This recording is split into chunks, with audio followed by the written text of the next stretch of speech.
नमस्कार बंधुरा आमी आमार मा किचेने सकलके जानाई स्वागतम। आज के आमी रान्ना करेছি पाशे माछ।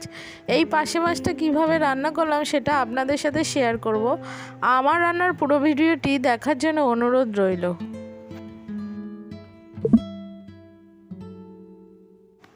পুরনো বন্ধুদের অসংখ্য ধন্যবাদ জানাই, নতুন বন্ধুদের স্বাগতম জানাই আমি আমার মা কিচেনের পাশে থাকার জন্য। আমি প্রথমে পাশে মাছগুলোকে ভালো করে ধুয়ে পরিষ্কার করে নিয়েছি, মধ্যে নুন হলুদ মাখিয়ে রেখে দিলাম। একটা মিক্সি বাটি নিয়ে নিলাম, তার মধ্যে আমি নিয়ে নিলাম ঝাল ভুজে কাঁচা লঙ্কা আর দিয়ে দেবো পোস্ত।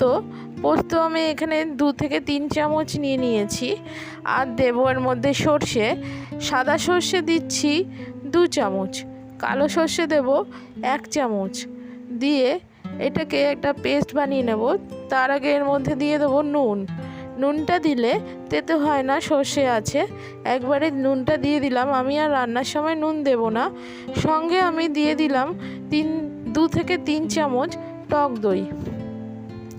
ফ্রাই প্যানের মধ্যে সর্ষের তেল দিয়ে দিলাম পরিমাণ মতো মাছটা ভাজার জন্য। তেলটা গরম হয়ে গেছে, মাছটা ভেজে নেব সুন্দর করে।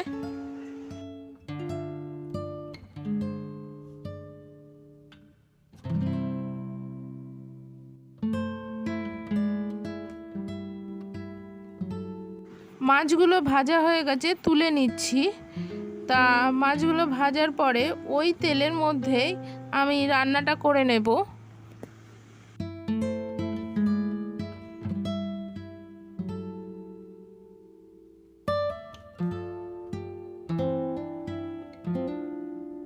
আমি ওই মাছ ভাজা তেলের মধ্যেই 5 ফোড়ন দিয়ে দিলাম 1 চামচ। 5 ফোড়নটা ভালো করে ভেজে নিয়েই আমি ওই তেলের মধ্যে ফোড়নের মধ্যে দিয়ে দেবো বেটে রেখেছিলাম যে মশলাটা। অবশ্যই গ্যাসটাকে হালকা আস্তে করে নেবেন, করে নিয়ে তারপরে মশলাটা দেবেন। মশলাটা আমি দিয়ে দিলাম।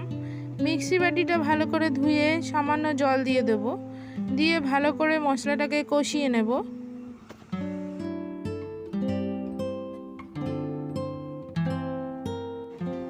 দিয়ে দিলাম পরিমাণ মতো হলুদ। হলুদটাকে দিয়ে ভালো করে কষিয়ে নিচ্ছি।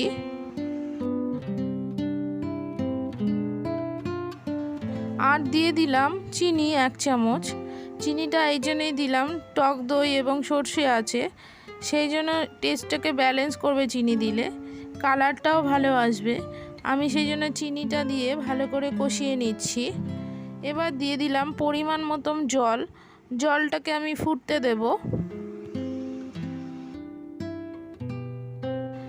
মাছের ঝোলগুলো ফুটে গেছে, তার মধ্যে আমি মাছগুলো ছেড়ে দিচ্ছি একে একে। মাছগুলো ছেড়ে দিয়ে আমি আবারও ফুটিয়ে নেব। দিয়ে দেবো ওপর থেকে কাঁচা লঙ্কা ভেঙে, দিয়ে ঢেকে দেব।